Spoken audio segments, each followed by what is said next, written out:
Okay, let's take a look at Killsquad. It's another dungeon-based ARPG. One thing I do like about it right out the gate is that it does give you quests as you level up, much like more of an MMO kind of deal. But it turns a little differently, and there are some quests that you can't tell what's going on. They're like secret hidden quests given to you by the unseen, more like the unread, am I right? Yeah, I'm sorry.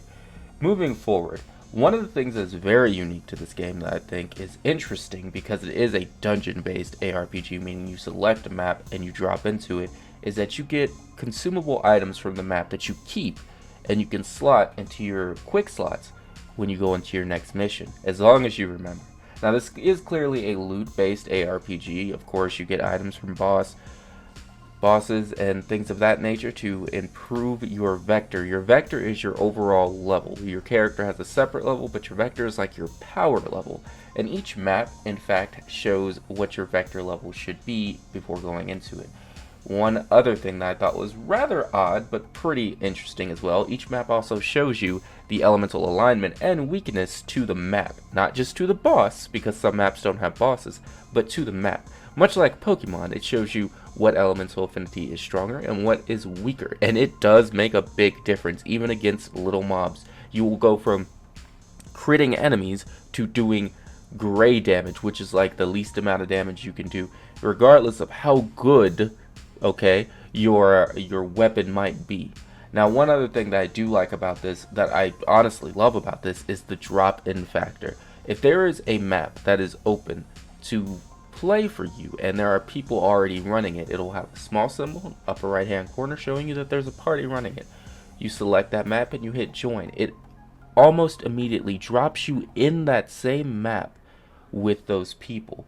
And in addition to that, it levels you up to their level, so you're not dropped in weaker and having to, gain levels. Now, the way this game's skill setup is done is pretty simple. You have your quer, again, QWER. I play on the controller, so it's a little bit different for me.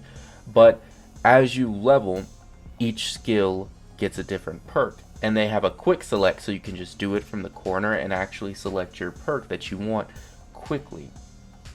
Thus being called a quick select, of course. Now, with this, during all this action, you can do it really fast, get out of the way, and keep moving.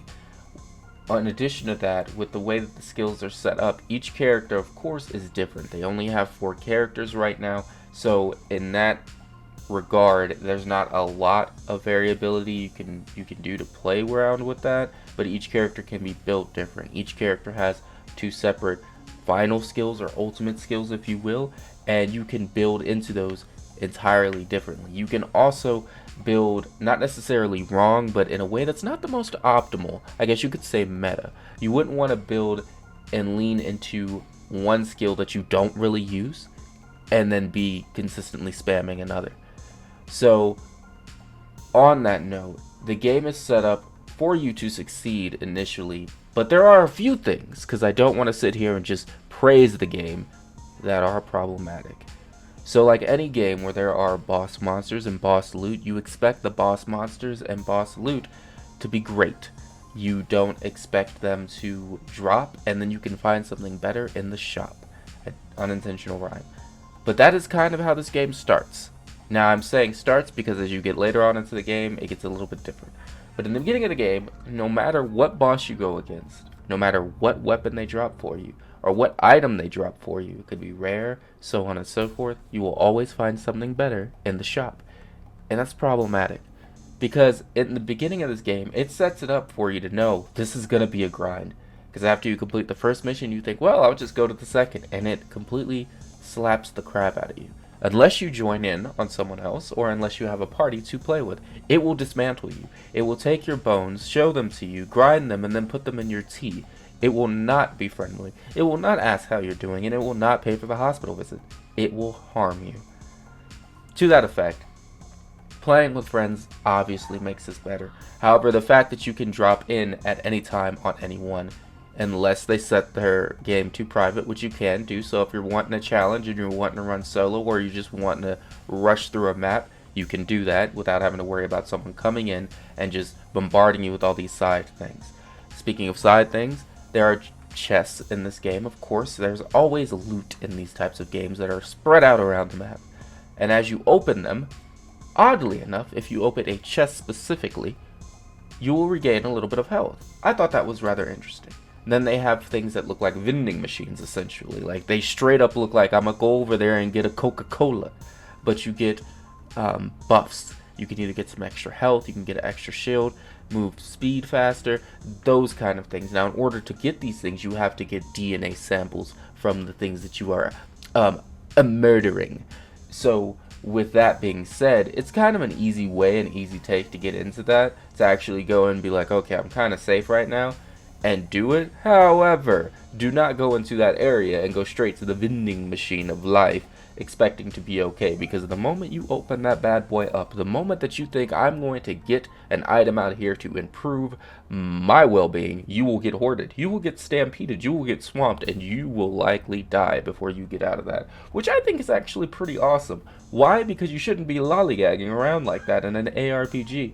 You should be aware that everything in that room is trying to kill you. You don't see them, know that they're there. Clear it out before you stop and try to take a breath. Now, let's get on to the actual boss mechanics and whatnot. My issue here lies with how easy it is to down a boss when you have a full team. Now, you might be like, well, Monolith, isn't that kind of the point? Well, yes and no. It's supposed to be easier when you have a full team to actually drop a boss if you're not over-leveled. If you're over-leveled, of course, it's going to be like a piece of cake, a piece of crumb cake, right? Because you're so powerful. That makes sense. But if you're on the same level as the boss, and everyone joins in on you, have a full squad of 4, and everybody is on the same level, the difficulty of the level actually increases. However, his health and defense doesn't seem to. He will get shredded faster than cheese at an Italian restaurant over your spaghetti. It's kind of insane. And that's something that I think they need to tweak a little bit, because there does need to be a higher difficulty cap with things like that. Right? Like, you shouldn't be able to all go in at the appropriate level and just completely murder face a boss. Like, it shouldn't be that easy. And then when you play solo at the appropriate level, it's just slightly difficult. It's just only slightly. Now, if you are under leveled, it is a train wreck. Like, they come barreling through you as if you just stole their last piece of food and they were starving and that was it, and you took it from them. They will just dismantle you. It's kind of funny, but it is what it is. So the power scaling in the game is not that great. Now, one thing that will just absolutely mind boggle you and just put you down, slap you around, is their survival mode. Now, it's not necessarily called that, but that is exactly what it is.